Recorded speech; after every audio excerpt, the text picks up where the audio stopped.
In the quiet city of Portland, Oregon, lived a young woman named Claire Johnson, a 22-year-old college student who had always been close to her father, David Johnson. David was a respected architect in the city, known for his dedication to designing buildings that blended modern style with Portland's natural beauty. Ever since Claire's mother had passed away when she was just a child, it had been Claire and her father against the world. Their bond wasn't just of father and daughter. It was of two best friends who leaned on each other through grief, challenges, and life's unpredictable turns. Claire admired her father deeply, not only because of his resilience but because of the quiet strength he carried every single day. For Claire, her father was her anchor, her biggest supporter, and the person who taught her how to face life with courage. One spring evening, as rain drizzled outside the old Johnson home, Claire sat with her father at the dining table, laughing about her latest college stories. David had been more quiet than usual, his mind weighed down by something he wasn't ready to share. Claire noticed the worry etched into his face, but she respected his silence. What she didn't know was that David was being followed, targeted by someone who held a grudge from the past. David's career had placed him in the spotlight, and years ago, one of his decisions in a major construction project had ruined a man's business. That man had never forgiven him, and now his anger had found a way back into their lives. A week later, Claire came home from campus to find the front door slightly ajar. Fear rose in her chest as she stepped inside, calling for her dad. The house was quiet except for the sound of dripping water in the kitchen sink. On the counter sat a note written in hurried handwriting.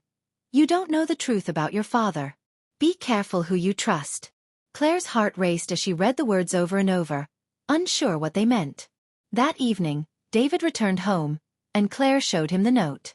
His face darkened, but he told her not to worry, brushing it off as a cruel prank. Claire wasn't convinced.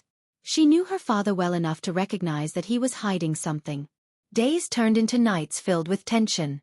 Claire began noticing a black SUV parked near their street almost every evening. She started to feel eyes on her when she walked home, a presence lurking in the shadows. One night, while returning late from the library, she felt footsteps following her. Turning quickly, she saw a figure in a dark hoodie vanish into the alley. Shaken, she rushed home to tell her father. David listened, his jaw tight, and finally, he revealed the truth. Years ago during a major construction bid, he had discovered corrupt practices and exposed them. His actions saved the city millions of dollars but destroyed the men behind the scheme. One of them, a man named Robert Kane, had sworn revenge. Claire's heart pounded as the puzzle came together. The notes, the SUV, the shadows, it was all connected. David explained that Robert had recently been released from prison, and now he feared that Robert was after him, or worse, after Claire. The revelation didn't drive Claire away from her father. It drew her closer. She realized how much he had sacrificed to protect not just the city but their family. She loved him more than ever, not only as her dad but as the bravest man she knew. Determined not to let fear control them, Claire and David worked together. They changed their routines, kept track of the strange car, and even spoke with the police, though they had little evidence to act on. One rainy night, everything came to a head. Claire returned home to find her father missing.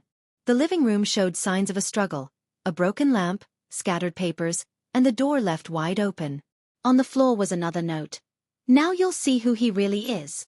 Panicked but determined, Claire followed her instincts. She remembered her father mentioning an unfinished project site near the waterfront, a place he had been overseeing. Racing there in her car, she found the black SUV parked outside. Heart pounding, she slipped inside the half-built structure, the sound of her footsteps echoing. In the shadows, she heard her father's voice, calm but firm, confronting Robert Kane. Robert's voice was filled with rage as he accused David of ruining his life. Claire stepped forward, her voice steady despite her fear, telling Robert that revenge wouldn't change the past. Her courage surprised even her father. At that moment the police, whom Claire had secretly called before racing to the site, arrived, lights flashing and sirens wailing. Robert tried to flee but was quickly caught. David rushed to his daughter's side, pulling her into a hug, his relief evident in his trembling hands. That night, as they sat together in their home, the storm outside finally calming, David looked at Claire with gratitude. "You're stronger than I ever imagined," he told her. Claire smiled through her tears and replied, "I learned it from you, Dad." From that day forward, the bond between father and daughter grew even stronger. The threats were behind them, but the love, trust, and unshakable connection they shared became their guiding light. Claire loved her dad, not just as her father but as her hero, her inspiration, and the person who reminded her that love and courage could outlast any shadow of fear. And in the city of Portland, under the endless drizzle of rain and the glow of streetlights, their story became one of survival, resilience, and the enduring power of family love.